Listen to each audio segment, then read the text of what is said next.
Saludos para todos, mi nombre es Laura Betancur Vázquez y en conjunto con el doctor Daniel González Hurtado, ambos médicos internistas de la Universidad CES, los estaremos acompañando en el módulo de cáncer de pulmón. Este módulo se llevará a cabo en dos partes. La primera parte, donde incluiremos o abordaremos los temas de epidemiología y factores de riesgo, clínica y diagnóstico, y una segunda parte donde hablaremos de clasificación histológica, biomarcadores, estadificación y tratamiento.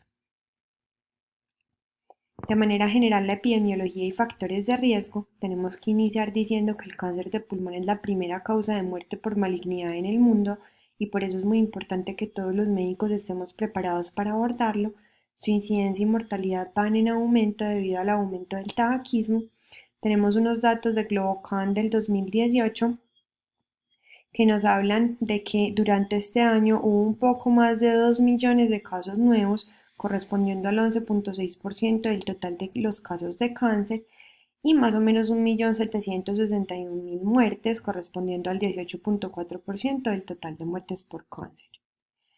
Esta es una manera un poco más gráfica de verlo. Aquí tenemos la incidencia para el 2018, aquí tenemos el número de muertes para 2018 y vemos como el cáncer de pulmón es el que aporta el primer lugar en incidencia y en mortalidad.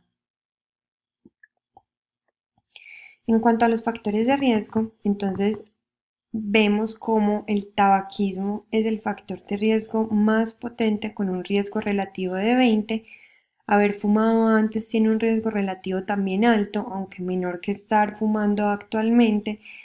Otros factores de riesgo ambientales, como por ejemplo el asbesto, el radón, son un poco menos potentes o tienen riesgos relativos un poco menores.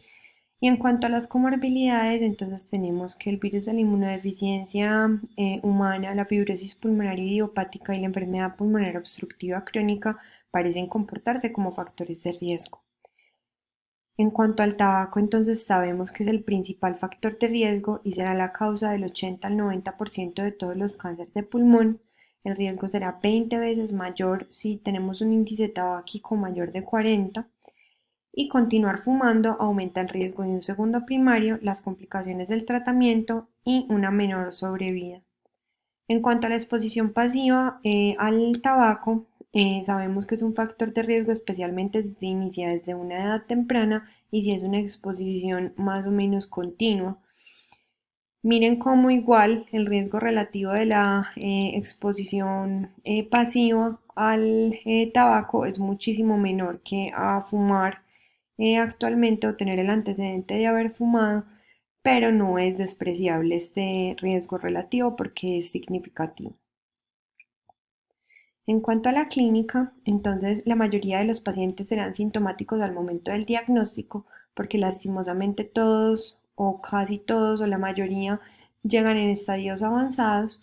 Sus síntomas serán explicados por el tumor primario, ahí tenemos todos hemoptisis entre otros síntomas, la diseminación intratorácica, que sería los síntomas compresivos que se presentan por la diseminación, como el síndrome de Horner y el síndrome de vena cava, las metástasis a distancia, ahí tenemos por ejemplo el dolor óseo y los síndromes paraneoplásicos como por ejemplo el síndrome de secreción inadecuada de hormona antidiurética, que estos los discutiremos con mayor profundidad el día de la charla. En cuanto al diagnóstico, entonces tenemos tres pilares importantes. El diagnóstico histológico será lo más importante de todo, pues en conjunto con los biomarcadores nos va a definir pronóstico y nos va a definir tratamiento.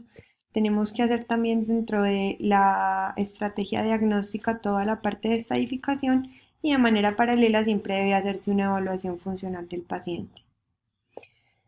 En la histología, de manera general, entonces el cáncer de pulmón podemos clasificarlo en células no pequeñas, que corresponde a un 85% de los cánceres de pulmón, y células pequeñas, que corresponde a un 15%.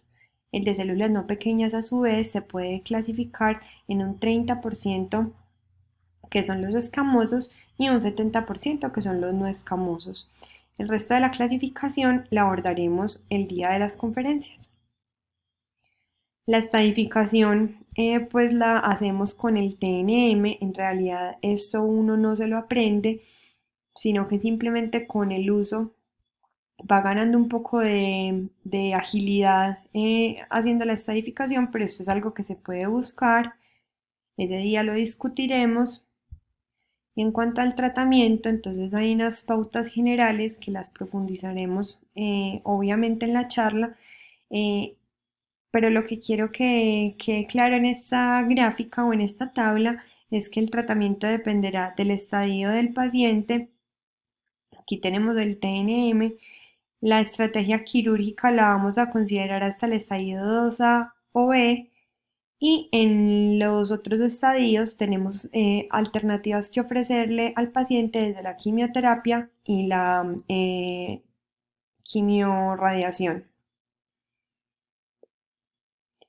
Los biomarcadores, como les decía, son supremamente importantes, pues estos nos permitirán establecer terapia target o terapias específicas que puedan servirle específicamente a ese tumor.